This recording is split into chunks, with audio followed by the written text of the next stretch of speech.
My name is Olivia Bennett, 27 years old, and working as a marketing executive at a tech startup in Boston.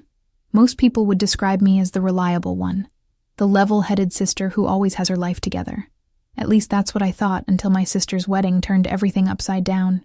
I should probably start by telling you about my relationship with my sister, Madeline. She's 2 years older than me, and growing up, she was always the center of attention. The prettier one, the more outgoing one, the one who could charm anyone with just a smile. Don't get me wrong, I love my sister, but there's always been this unspoken competition between us, at least in my parents' eyes. Our parents, especially our mother, always made it clear that Madeline was the golden child. Olivia, why can't you be more like your sister? Was practically my mother's catchphrase throughout my childhood. When Madeline got engaged to James, a successful investment banker from a wealthy family, my parents were ecstatic. This was the wedding they had been dreaming of, the perfect opportunity to show off their perfect daughter to all their friends and relatives. I was genuinely happy for Madeline. Despite our complicated relationship, I wanted her to have her dream wedding. When she asked me to help with the planning, I threw myself into it wholeheartedly. I spent countless hours researching venues, tasting cakes, and helping her find the perfect dress. I even took time off work to accompany her to fittings and meetings with vendors. The week before the wedding, I flew back to our hometown in Connecticut where the ceremony would take place.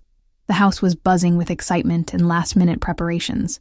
My parents had transformed their home into Wedding Central, with white flowers, ribbons, and checklists covering every surface. "Olivia, you look tired," my mother commented the moment I walked through the door, my suitcase still in hand. "You should do something about those dark circles before the wedding." I forced a smile. "Nice to see you too, Mom." That evening, as we sat around the dinner table discussing the final details, I noticed my mother giving me strange looks. "What?" I asked, suddenly self-conscious. "Your hair," she said, gesturing vaguely. "It's distracting." I touched my long, dark brown hair self-consciously. I had recently gotten highlights and a trim, nothing dramatic. "What's wrong with my hair?" "Nothing's wrong with it," my father interjected, though his tone suggested otherwise. "It's just that, well, it might overshadow Madeline's on her big day." I looked at Madeline, expecting her to laugh off our parents' ridiculous concern, but she was staring at her plate, avoiding eye contact. "You're joking, right?" I asked, looking around the table. "It's just hair." "It's not just hair," my mother said firmly. "It's about respect. This is Madeline's day to shine. You shouldn't be trying to compete with her." "I'm not competing with anyone," I protested. "I'm just existing with the hair that grows out of my head." The conversation moved on, but the tension lingered. That night, I went to bed early, exhausted from the travel and the unexpected drama. I fell into a deep sleep almost immediately, unaware of what was about to happen. I woke up the next morning feeling strange. Something was different.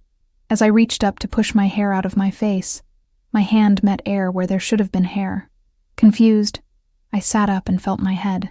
My long hair was gone, replaced with an uneven, choppy cut that barely reached my chin. For a moment, I thought I was still dreaming. Then I saw it. Locks of my dark hair scattered on the floor beside my bed. Reality hit me like a bucket of ice water. Someone had cut my hair while I slept. I stumbled out of bed and rushed to the mirror. The person staring back at me was almost unrecognizable. My beautiful hair had been hacked off in what looked like a blind person's attempt at a bob. It was uneven, with some parts shorter than others, and completely unflattering. I screamed, loud enough to wake the entire house. Footsteps thundered up the stairs, and my bedroom door flew open. My parents stood there, looking not surprised, but satisfied. "What did you do?" I demanded, tears streaming down my face. "We did what was necessary," my mother said calmly. "Madeline needs to be the most beautiful one tomorrow. It's her wedding day." I couldn't believe what I was hearing. "You cut my hair while I was sleeping? Are you insane?" "Don't be dramatic, Olivia," my father said dismissively. "It's just hair. It'll grow back." "Just hair? You violated me while I was sleeping. This is assault. Don't use that kind of language," my mother snapped. "We're your parents. We know what's best." I looked past them to see Madeline standing in the hallway, her hand covering her mouth in shock. "Did you know about this?" I asked her. She hesitated, then nodded slightly. They told me they were going to talk to you about getting a haircut. I didn't know they would do this. I felt betrayed, violated, and utterly humiliated. Without another word, I slammed the door in their faces and collapsed on my bed, sobbing. How could they do this to me? And how could Madeline let them? As I lay there, surrounded by the remnants of my hair, something inside me shifted. The hurt began to transform into anger, and then into determination. They thought they could control me, diminish me to make Madeline shine brighter. They had another thing coming. I picked up my phone and made a call to James, Madeline's fiancé. We had always gotten along well, and I knew he would be horrified by what my parents had done. When I told him what happened, he was silent for a long moment. "I'm so sorry, Olivia," he finally said, his voice tight with anger. That's unforgivable. "I don't know what to do," I admitted. "I can't even look at myself in the mirror." "Listen," he said, his voice taking on a determined tone. "There's something I've been meaning to tell you. I wanted Madeline to be the one to share the news, but I chose you as my best woman. Not a bridesmaid. My best woman." Madeline agreed, but your parents convinced her to wait to tell you until after the rehearsal dinner. I was stunned. Really? Really? And now, more than ever, I want you standing by my side. We'll figure this out, Olivia. Don't let them win. After we hung up, I sat on my bed thinking. A plan was beginning to form in my mind. If they wanted me to fade into the background, they were going to be sorely disappointed. The morning of the wedding dawned bright and clear. I had locked myself in my room for most of the previous day, refusing to attend the rehearsal dinner. My parents had alternated between banging on my door and ignoring me completely, while Madeline had slipped a note under my door, a weak apology that did little to soothe my anger. I had spent the evening researching local salons and making phone calls. By some miracle, I had secured an early morning appointment at an upscale salon in town. The stylist, a woman named Elena, had listened to my story with growing horror and promised to do everything she could to help. I slipped out of the house before anyone else was awake and took an Uber to the salon. Elena was waiting for me, determination in her eyes. "We can't make it long again," she said, examining the disaster that was my hair. "But we can make it fabulous." For the next 2 hours, Elena worked her magic. She evened out the choppy cut, styled it into a sleek, sophisticated pixie that accentuated my cheekbones and made my eyes pop. She even added some subtle highlights to give it dimension. "You look stunning," she said when she was finished, turning me to face the mirror. I barely recognized myself. The woman staring back at me looked confident, elegant, and yes, beautiful. Different, but beautiful. "Now for the pièce de résistance," Elena said, reaching into a drawer. She pulled out a small box and opened it to reveal a delicate silver tiara adorned with tiny crystals that caught the light and sparkled brilliantly. "My sister wore this at her wedding," Elena explained. "She said it brought her luck. I think you should borrow it." I was touched by her kindness. "I couldn't possibly." "I insist," she said, carefully placing the tiara on my head. "Show them that they can't dim your light." With my new haircut and the tiara glittering in the morning sunlight, I felt a surge of confidence. I paid Elena, giving her a generous tip, and headed to my next destination, a boutique I had found online that opened early on Saturdays. The dress I had originally planned to wear was a modest pale blue number that my mother had approved of because it wouldn't draw attention away from the bride. But now, I wanted something different, something that would make a statement. At the boutique, I found it. A stunning emerald green dress that hugged my curves in all the right places. It wasn't inappropriate or over the top, but it was definitely not the wallflower dress my mother had envisioned. The color made my eyes shine and complemented my new haircut perfectly. Armed with my new look, I made my way to the church. The ceremony wasn't scheduled to start for another hour, but I knew the photographer would be there early to take pictures of the venue before guests arrived. I had texted James to let him know my plan, and he had enthusiastically agreed, promising to run interference with my parents if necessary. As I walked into the church, the photographer was indeed setting up his equipment. He looked up, surprised to see someone arriving so early. "Hi," I said, extending my hand. "I'm Olivia, the best woman. I was hoping to get some photos before everyone else arrives." The photographer, a young man named Alex, seemed confused at first, but quickly recovered. "Of course. he said. James mentioned you. He didn't mention how stunning you look, though. I smiled, feeling a flutter of satisfaction. Thank you. Shall we? For the next 30 minutes, Alex took photos of me in various spots around the church, standing by the altar, sitting in the front pew, even a few outside with the church's beautiful architecture as a backdrop. The tiara sparkled in every shot, catching the light and drawing attention to my face. As we were finishing up, the first guests began to arrive.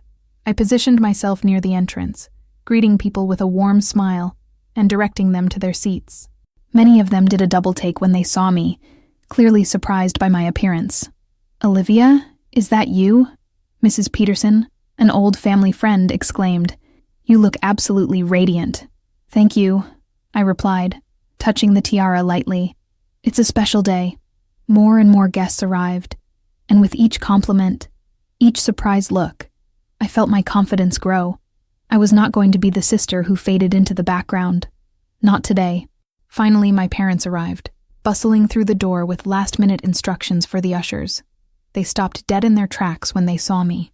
Olivia, my mother hissed, her face a mask of barely contained fury.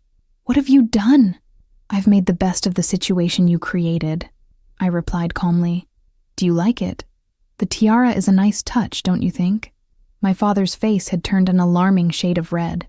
Take that ridiculous thing off your head right now, he demanded. I don't think I will, I said, still smiling. James specifically asked me to wear it. I am his best woman, after all. The look of shock on their faces was priceless. His what? My mother sputtered. His best woman. Didn't Madeline tell you?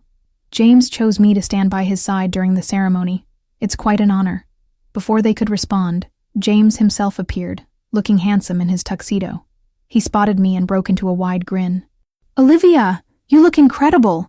He came over and gave me a warm hug. The tiara is perfect, just what we discussed. My parents stood there, speechless, as James took my arm and led me away. Are you ready for this?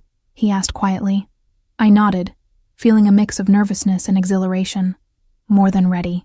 As we walked toward the back of the church where the wedding party was gathering, I caught sight of Madeline in her wedding dress. She looked beautiful, of course, but her expression when she saw me was a complex mix of emotions, surprise, guilt, and something that looked almost like admiration.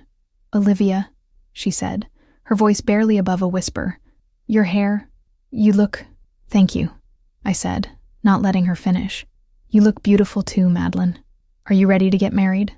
She nodded, tears welling in her eyes. I'm so sorry about what happened. I should have stopped them. I took a deep breath. This wasn't the time for a confrontation or for forgiveness. This was her wedding day, and despite everything, I didn't want to ruin it for her. We'll talk about it later, I said. Today is about you and James. She reached out and touched the tiara gently. It suits you, she said. You should shine too, Olivia. You always should have. In that moment, something shifted between us. A lifetime of competition, of being pitted against each other by our parents, seemed to dissolve. We were just sisters, standing on the precipice of a new chapter. The wedding coordinator appeared, clapping her hands to get everyone's attention. Places, everyone! We're about to begin. As I took my position next to James at the altar, the tiara catching the light from the stained glass windows, I felt a sense of peace wash over me. This wasn't about revenge anymore. It was about standing in my own light, unapologetically. And as Madeline walked down the aisle, her eyes fixed on James but with a small smile for me as she passed, I knew that something had changed forever. Not just my hair, but the dynamic of our family. The old patterns had been broken, and in their place was the possibility of something new, something healthier. The ceremony was beautiful. I stood proudly beside James, holding the rings until the moment came to present them. When it was time for the vows, I caught my parents' eyes in the front row. My mother looked resigned, my father uncomfortable, but it didn't matter anymore. Their approval wasn't something I needed to seek. After the ceremony, as we posed for photos, the photographer positioned me next to Madeline. The tiara and the veil, he said. A perfect contrast. Madeline squeezed my hand as we smiled for the camera. He's right, she whispered. We both shine in our own way. The reception was held at an elegant country club just outside of town. Crystal chandeliers hung from the ceiling, casting a warm glow over the white-clothed tables adorned with centerpieces of blush roses and baby's breath. A string quartet played softly in the corner, and waiters circulated with trays of champagne and hors d'oeuvres. As the best woman, I was seated at the head table alongside James, Madeline, and the rest of the wedding party. My tiara continued to catch the light, drawing glances and whispers from the guests. But I no longer cared what anyone thought. I had found a strength within myself that I hadn't known existed. The first real test came during the speeches. As best woman, I was expected to give a toast.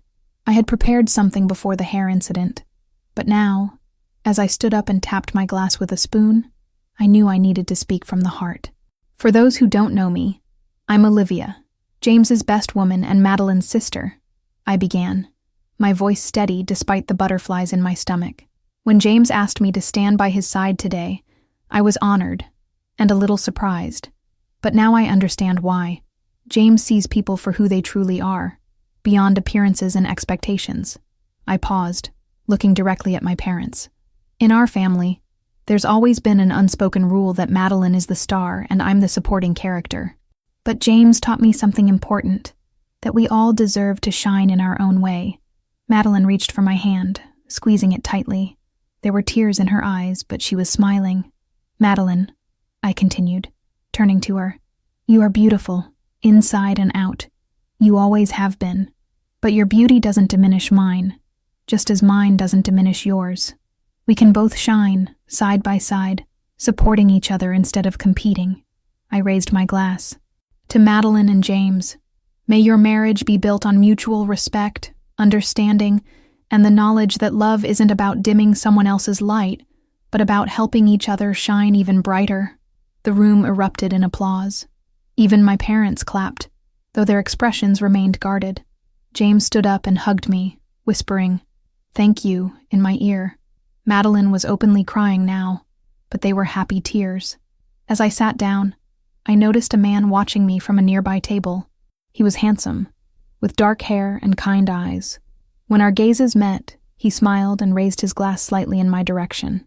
I felt a blush creep up my cheeks and quickly looked away. After dinner, the dancing began. James and Madeline took to the floor for their first dance, moving gracefully to At Last by Etta James. They looked so happy, so in love, that I felt any lingering resentment melt away. This was how it should be, celebrating love, not dwelling on past hurts. As the song ended and other couples joined them on the dance floor, I felt a tap on my shoulder. I turned to find the man who had smiled at me earlier. "I hope I'm not being too forward," he said, his voice deep and pleasant, "but I'd love to have this dance." Up close, he was even more attractive, tall with broad shoulders and a smile that crinkled the corners of his eyes. "I'm Olivia," I said, taking his offered hand. "I know," he replied. "Your speech was incredible. I'm Ethan, by the way, James's cousin from Seattle." As we moved onto the dance floor, I felt a flutter of excitement. There was something about Ethan that put me at ease immediately. "I have to ask," he said as we swayed to the music. "What's the story behind the tiara? It's stunning, but there seems to be more to it than just a fashion choice." I hesitated, unsure whether to share the whole sordid tale with a stranger, but something in his eyes encouraged me to trust him. "It's a long story," I warned. "I've got time," he replied with a smile. So I told him everything, the haircutting, the betrayal, my transformation. He listened without interrupting, his expression shifting from shock to anger to admiration. I don't even know what to say," he said when I finished. "What your parents did was inexcusable, but the way you handled it, that's incredible. I'm still processing it all," I admitted. "Part of me wants to never speak to them again. Another part knows that's not realistic or healthy." "You don't have to decide anything right now," Ethan said gently. "Healing takes time." As we continued to dance, I spotted my parents watching us from their table. My mother's expression was unreadable, but my father looked troubled. Good, I thought. Let them see that their actions have consequences. Later in the evening, as I was taking a break from dancing, my mother approached me. She looked older somehow, the lines around her mouth more pronounced. "You look beautiful, Olivia," she said, her voice lacking its usual commanding tone. The haircut, it suits you. I regarded her coolly. Thank you, though I would have preferred to choose it myself. She flinched slightly, but pressed on. Your speech was lovely. I didn't realize you felt that way, about being in Madeline's shadow. Didn't you? I asked, raising an eyebrow. You and Dad created that dynamic. She looked down at her hands, twisting her wedding ring nervously. Perhaps we did. We never meant to hurt you, Olivia. We thought we were doing what was best.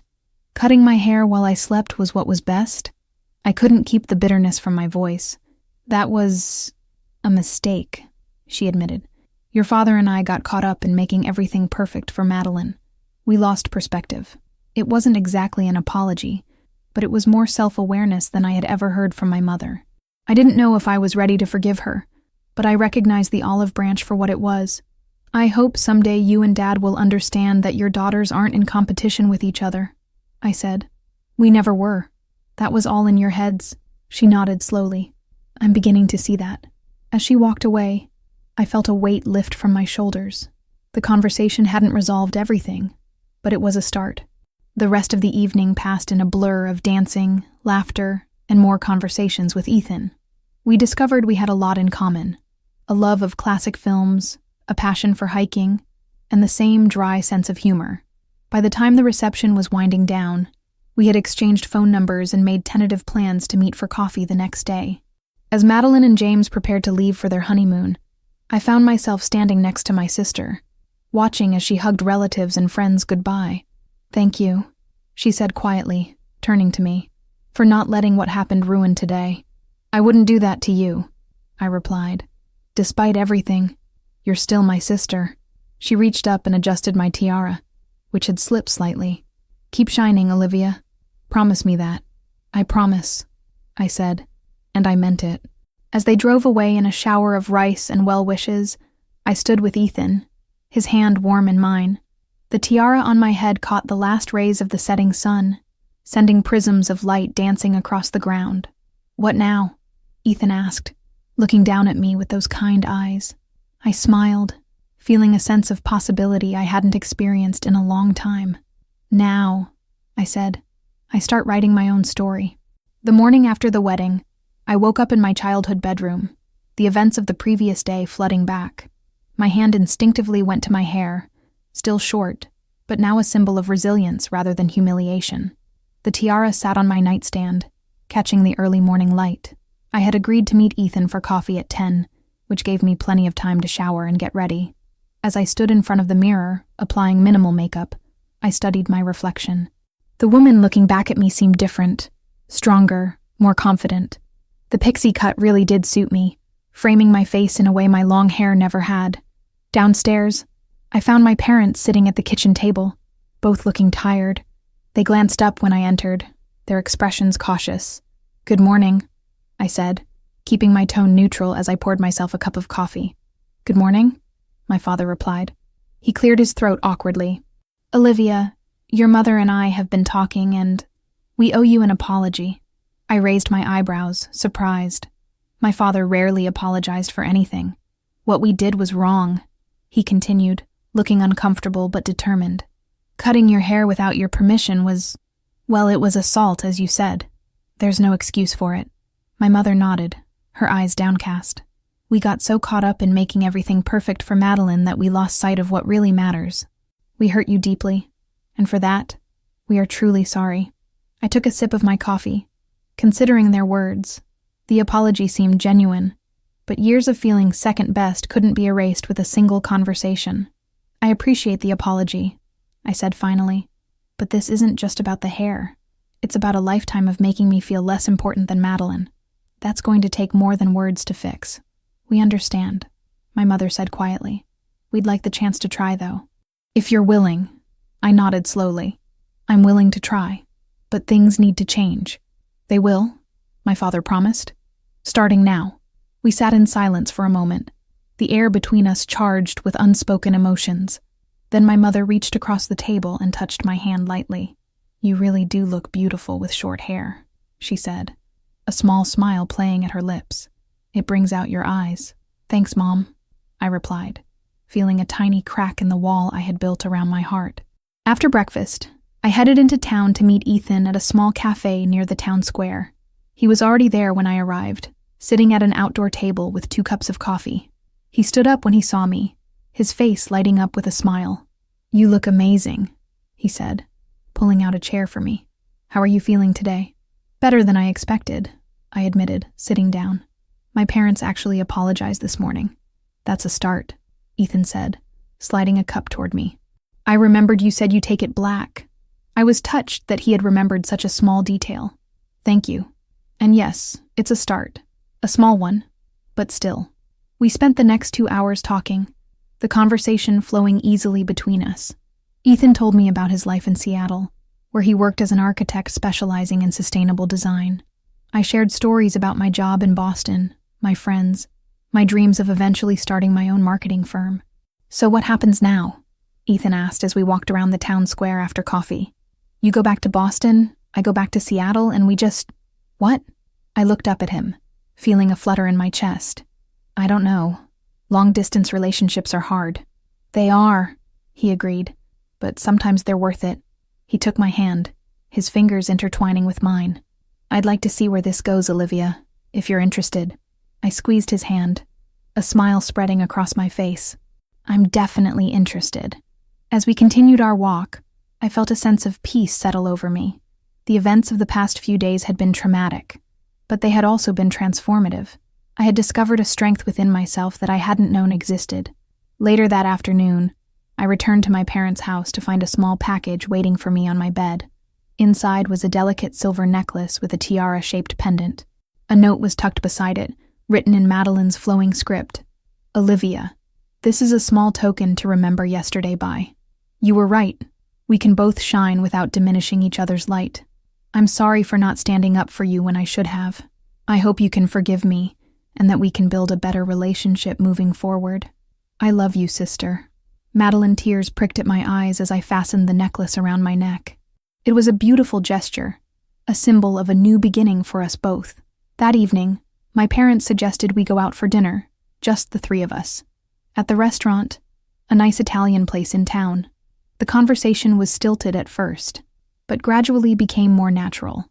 We talked about neutral topics: my job, their garden, a movie we had all seen recently. It wasn't perfect, but it was a step in the right direction. As we were finishing our meal, my mother reached into her purse and pulled out a small velvet box. "We wanted to give you this," she said, sliding it across the table to me. "It's not a replacement for what we did, but we hope it might be a symbol of our commitment to do better." I opened the box to find a pair of beautiful sapphire earrings, my birthstone. They were elegant and understated, exactly my style. "They're lovely," I said, genuinely touched. "Thank you. We want you to know that we're proud of you, Olivia," my father said, his voice gruff with emotion. "We haven't always shown it, but we are. The way you handled yourself at the wedding, your success in your career. You're an extraordinary young woman." I blinked back tears, surprised by his words. "That means a lot to me, Dad." The next morning, as I packed my suitcase to return to Boston, I reflected on the whirlwind of the past few days. My hair was still short, but I had grown in ways that couldn't be measured in inches. I had stood up for myself, found my voice, and maybe even found someone special in Ethan. My phone buzzed with a text from him. "Just boarded my flight to Seattle. Already looking forward to seeing you again. How does Boston sound for Labor Day weekend?" I smiled as I typed my reply. "Perfect. Can't wait." As I zipped up my suitcase, I caught my reflection in the mirror. The tiara necklace from Madeline glinted at my throat, and the sapphire earrings from my parents adorned my ears. But it was the confidence in my eyes that truly made me shine. I had gone from being the sister in the shadows to standing proudly in my own light. The journey hadn't been easy, and there was still healing to be done, but I was on my way. My parents had taken the first steps toward making amends, and Madeline and I were building a healthier relationship based on mutual respect rather than competition. As for Ethan, only time would tell where that would lead, but I was open to the possibilities, ready to embrace whatever came next with the same courage I had found within myself at the wedding. Before leaving my room, I took one last look at the silver tiara that had become such a powerful symbol for me. I carefully packed it in my carry-on, knowing I would treasure it always. not just as a reminder of a day when I refused to be diminished, but as the beginning of a new chapter in my life, a chapter where I was the author of my own story, where I defined my own worth, and where I shone not in spite of others but alongside them, brilliantly, unapologetically, and on my own terms.